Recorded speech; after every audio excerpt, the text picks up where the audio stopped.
When winter rolls around, I have a few very specific easy reaches, and I also have some favourites that I save to wear in winter.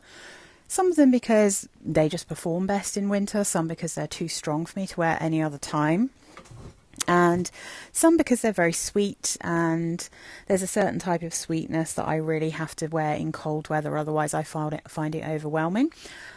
So let's start with my easiest reach in cold weather. This is Stash Unspoken from Sarah Jessica Parker. Now, as much as I love the original Stash, and I do love it, that is a perfume that is becoming increasingly difficult to find because it's discontinued. And also, I love it in very cold winter. It makes me feel Christmassy. I think it's beautiful. But I don't find it the easiest thing to wear because it is so woody and it's quite strong. So Stash Unspoken, on the other hand, is a perfume that is soft, kind of fluffy. It's still a beautiful woody perfume, but it's got quite a different style to it, I would say. So the notes in Stash Unspoken are top notes of quince and pink pepper, mid notes of honeysuckle, wisteria and peony, base notes tonka bean, sandalwood, musk and olibanum. As far as I'm concerned, the tonka and the sandalwood are the main notes here, with just that hint of honeysuckle and wisteria. I get a little bit of pink pepper, but it's not too bothersome. I get a really beautiful, powdery, sweet sandalwood scent here, which is so joyous. Just that little bit of quince in the top. I think it's sweet, it's cozy, it's easy to wear. This one I think you can still get hold of without too many problems, and it's one, if you love it, you've got to get a backup. I have a backup.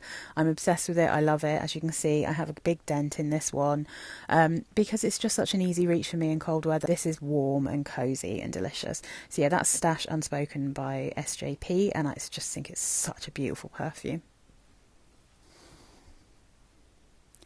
Please excuse the weird Zara lid I have on top of this. I got this Lolita Lempicka Mon Premier perfume for a really good price because it was a tester bottle, so it didn't have a lid, so I've just chucked something on to protect the sprayer. But this is one, I really look forward to wearing this one because I have a big collection of Lolita Lempicka perfumes, both their current perfumes that you can still buy and the perfumes that have been discontinued. And I have Le Parfum, which is the best version of the Lolita Lempicka, well, the best version you can buy now anyway, the best version of the Lolita Lempicka general DNA. It's kind of sexy and musky and sweet and got this sort of slight gothic fairy tale smell about it. The Mon Premier version, though, is a kind of more fun-loving, even sweeter, even more syrupy and less musky, less dark-smelling sister to the Le Parfum. So Mon Premier, you'll know if it's Mon Premier because it comes in these bottles. They're super cool. They're obviously quite different from the original bottles, but Le Parfum comes in an actual like classic Lolita Lempicka apple. Mon Premier comes in this more angular bottle. This one has more of the cherry and more of the praline, and I think that's why, firstly, this is quite strong, it's really sweet, but my god, in cold weather this is so fabulous and warming and sweet and lush to wear. So the full set of notes here: top notes cherry, star anise and ivy, mid notes of licorice, violet and orris and amaryllis, base notes praline, vanilla, tonka bean, musk and vetiver. So like I said, this is kind of fun, bright, syrupy, cherry, with this really sweet praline, and then you get that little hint of the licorice and anise, which I adore, and I don't think you should be scared of it, because I feel like in this perfume, it's less of an obvious thing than it is in the Le Parfum, or the other versions of Lolita Lempicka. But yeah, I honestly, just smelling it now, I cannot wait to wear this again. Oh, the moment that I actually think it's cold enough, I will be breaking Mon Premier out. I absolutely love it. You can see I've got a decent dent. You can see also the colour of this liquid has changed because it's so sweet. So yeah, absolutely fantastic. I love Mon Premier. And the thing with Mon Premier, it's much more affordable than Le Parfum. You can find this perfume for a much better price, but you can still get a sense of the original Lolita Lempicka DNA. So I think it's a really, really good affordable alternative to Le Parfum. Lover in Dark from Jeanne Arthez is a perfume that I think is supposed to be a dupe of Alive from Hugo Boss. The thing about this one is that I don't like Alive by Hugo Boss because I think it smells like a chemical nightmare. Lover in Dark, on the other hand, smells powdery and aromatic and sweet and cozy. It's a really interesting smell. I think it smells super unisex, this one. It has a texture that's not a million miles away from the Stash Unspoken, but there's just something about this one in cold weather that I find very cozy and comforting. So the notes here are top notes of plum and apple, mid notes of thyme, cinnamon and jasmine, base notes cedar, vanilla and sandalwood. The plum's making this more juicy. The thyme is giving this a really interesting herbal note, a really aromatic, interesting note. And the cinnamon almost makes it smell a bit Christmassy. But there's a decent amount of wood here that is like noticeably not just sandalwood. So that's what I mean. It is quite unisex. So if you only like really feminine leaning perfumes, then this one might not be for you. But I think that if you like unisex stuff, easily men and women could wear this one without anyone blinking an eye. So that's Lover in Dark by Jeanne Arthez. It's an absolute bargain. Really, really pretty, sweet, aromatic, woody perfume. Another perfume that kind of smells a little bit like it could be a dupe, but isn't quite the same. And I think actually, having a sample of the other one, I think maybe this one might be nicer. This is Black Sugar from Corrèze. Now, Corrèze are a great company. You can see they even list their notes on the front of their perfumes, which I love. This is just too sweet for me to wear when it's not cold. So this is like a cozy, comforting perfume for when it's cold outside. And the notes in this are caramel, heliotrope, oriental notes in lily in the top, mid notes brown sugar, Brazilian rosewood and rose in the mid, and then base notes vanilla bean, tonka bean and amber. This smells like Prada candy, but I think it smells like a more natural version of Prada candy. I think it actually smells ever so slightly stronger and lasts a bit longer, despite this definitely being quite light anyway, but famously Prada candy is a very fleeting perfume. So this is like a powdery heliotrope, rosewood and caramel perfume to me. I mean, there's definitely florals in here, but they're not like... So they're stopping it from being like 100% gourmand. This is like I guess you could call it a flormand, but I think it's the heliotrope that's doing it. It almost has this slightly almondy, powdery feel to it without smelling like marzipan.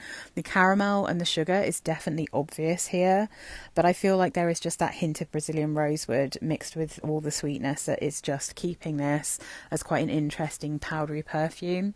It's really beautiful. It's really affordable. I think it's one of their most successful perfumes for Corrèze. I really like a lot of their perfumes, but this is the one that's kind of wintry for me. Most of their others are full on summer for me. So yeah, that's Black Sugar from Corrèze, and it's a real bargain. So this one might be a bit of a blast from the past, because it's an Avon perfume. Sadly, they have changed the way that these bottles look, and they've also reformulated this a number of times. I have the kind of, it's not the oldest version, but it's one of the older versions of this, which still has a frosted bottle. I've also had one that was in a square bottle. I've had one that was in this bottle, but it wasn't frosted.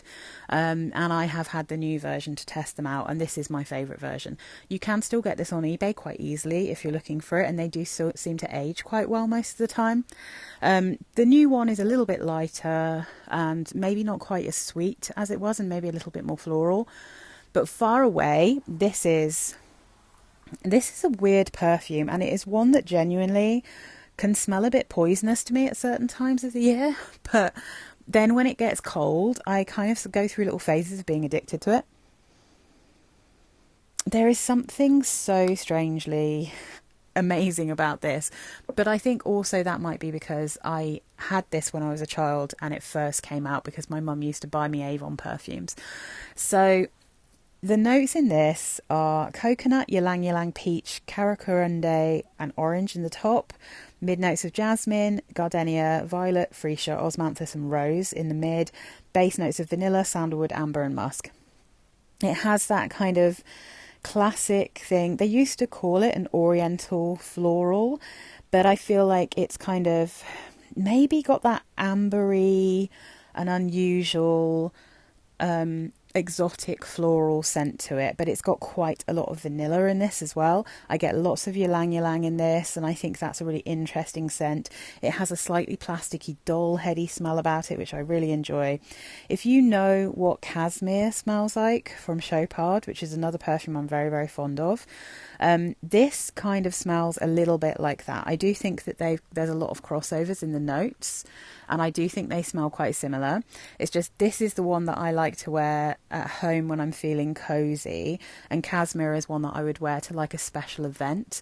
But they're both to me slightly fruity, slightly jammy, vanillic, ylang ylang, spicy amber perfumes. There's a lot going on.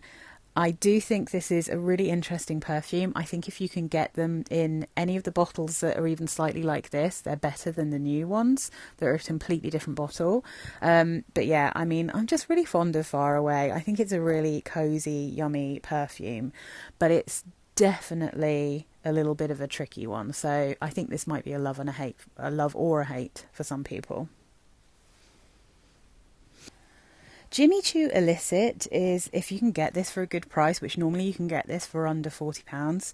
If you get the smaller bottles like this one, then you can often get them for under 30. This is a sort of floral caramel honey perfume. It's sweet, it's a little bit syrupy, it's quite pretty. It has a very gingery, bitter orangey opening. And then for me, I get quite a lot of orange blossom in this. But when it dries down, I also get a really noticeable caramel and honey. It's very, very pretty. And what I quite like about this as well is it does kind of remind me of the overall profile of YSL Cinema, which is a much more expensive perfume. I'm not sure if it's in production anymore, but you can still get that one for a good price. I have that and I love that perfume. But this is kind of like a crisper, more gourmand, less powdery version of that scent profile. So you're getting something that smells... It doesn't smell quite as expensive as Cinema, but it does have the same kind of feel to it, where it doesn't smell like a childish perfume, even though there's a lot of honey and caramel in it. Because it is so floral, because it's got that spice, it's just a very, very pretty perfume. So the notes are ginger and bitter orange in the top. The mid notes are jasmine, sambac, orange blossom and rose. The base notes are honey, amber, caramel, vanilla, sandalwood and cashmere wood. Now you do get quite a lot of that cashmere wood coming through. The first time I smelt this perfume, I was a bit worried that that would be a bit of a problem for me because it came across a little bit like a kind of pencil shaving you would.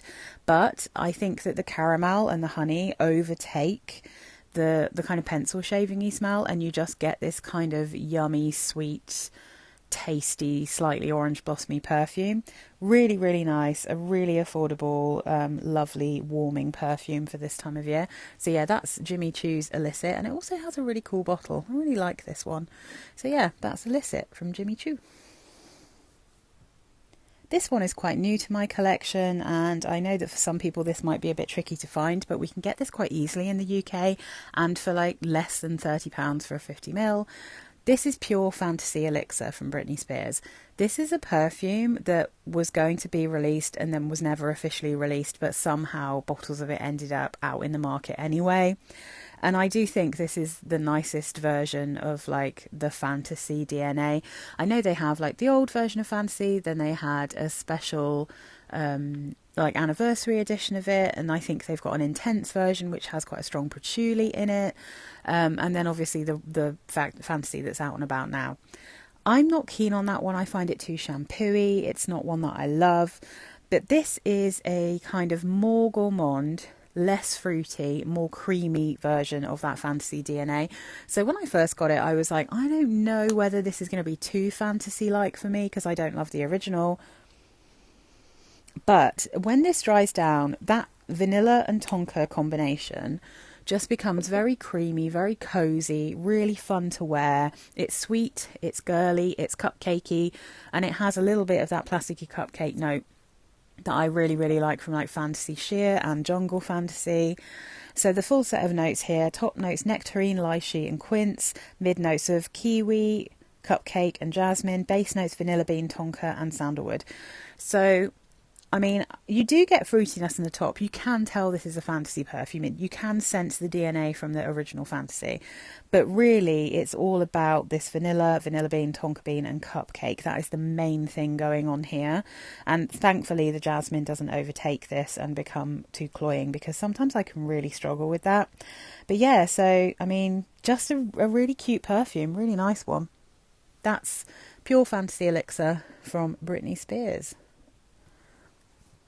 So I'm very happy to be able to talk about the Embrace range from Vera Wang again. I went for maybe over a year, maybe a year or two, not really talking much about these perfumes because I thought they were discontinued. You couldn't really find them anywhere. And then suddenly a few of them have started turning up everywhere again, and I wonder whether they have re-released this guy, Periwinkle and Iris, as well as the Lavender and Tuberose. They're very, very lovely little perfumes, these, but they're very, very sweet. So, I mean, I loved a few from this range, and I have 3 that I have backups of. This is a tester bottle, so I have a round lid on this. Normally they are square, but you can see it has this beautiful periwinkle blue liquid. It is called Periwinkle and Iris. And this, to me, though, is violet and iris. It's a very creamy, sugary violet and iris. So in here you have bergamot and mandarin orange in the top, you have iris, violet, periwinkle and jasmine in the mid, base notes whipped cream, sugar, vanilla and benzoin. And this guy, it's just so sweet that I can't wear it at other times of the year, but when it's cold, it's sweet, it's a little bit zingy from that mandarin and bergamot, but it's beautiful, sweet, powdery florals with a chantilly cream style sweet creaminess and a warmth from the benzoin and the vanilla. It's such a fun and lovely perfume. It's so, so cute. I mean, I feel very strongly that the lavender and tuberose is fantastic as well, but I gave a bottle of that to the lovely Danielle from my perfume journal, and she's talked about that one quite a lot, so I thought I would give some shine instead to its sister, Periwinkle and Iris. I think they have this one's a little bit sweeter actually, a little bit more like a powdered sugar in here, like literally confectioner's sugar, you know. But I do think that they have some crossovers, and possibly if you like the lavender and tuberose you might quite like this one and vice versa, but both of them to me are fantastic cold weather perfumes. This one's fun, it's super girly, it's really pretty, and I just think it's lovely. So yeah, that's Vera Wang Embrace Periwinkle and Iris. Look at that gorgeous colour, so pretty, love it. I had to throw this one in as well because it's the other low leaf. I mean, there's a lot of low leaf Lempikas I like to wear in cold weather, but in terms of ones you can get for a really good price and that I do find really warming and yummy, Sweet is just a perfume that I find super fun and I really like it.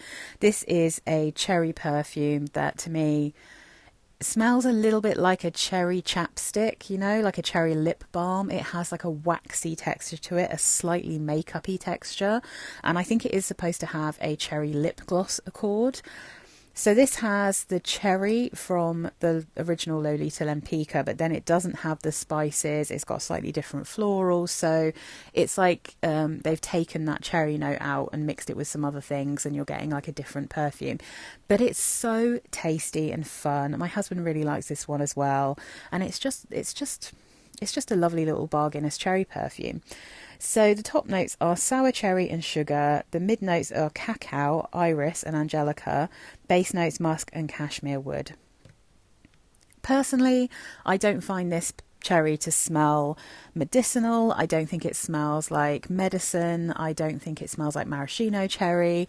I think it just smells like a very tangy cherry lip balm, and I love that about it, and I do think it's really cute. And again, like the perfumes from Lolita Lempicka that come in these bottles do tend to be the most affordable, and I just think it's really fun. So yeah, perfect little 30ml I've got here, really cute, really, really nice. So that's Sweet from Lolita Lempicka. And last up, I had to pull right back for this one, guys. This is one that I wear in cold weather because for me, this is basically a rose, vanilla, kind of slightly lemony amber perfume. In a way, this has a few crossovers, not necessarily in scent profile, but in feel to Cashmere from Chopard, and therefore also Far Away from Avon. It has this kind of slightly old-fashioned, early 90s feel of this amber, a little bit of patchouli, quite a good but not at all gourmand vanilla in the base, and then a little bit of a fruity floral on top. In this case, it is a very lovely sugary rose.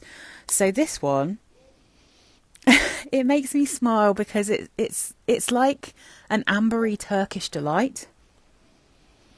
Oh, this is smelling so good to me right now. Oh, I want to wear that. I can't wait to wear it.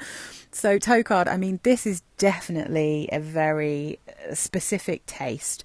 And I don't really love ambery perfume. So the fact that this just gives me so much joy is down to what smells to me like a powdered sugar with a lemony scented bergamot and a very sweet rose on a sheer vanilla base, and then you've got that amber in there that's definitely noticeable, but it really reminds me of Turkish Delight, and I love that about it, but again, not in a literal gourmand way. So the notes in the Tocard 2018 version from Fragrantica say top notes of geranium and bergamot, mid notes of rose, iris and jasmine, base notes vanilla, amber, tonka bean, labdaman and almond. So if I look at the votes here, the amber is quite high up. For me, I'm getting rose, I totally can sense a bit of that almond here. It's got this delicious, slightly powdery quality, but it's rose, vanilla. I'm definitely getting bergamot. I think, again, that lovely creaminess, and then the almond and iris are making this a little bit kind of powdery. But it really is just so reminiscent to me of that absolutely gorgeous kind of Turkish Delight, which is rose and lemon with the kind of confectioner's sugar on it. Just absolutely beautiful.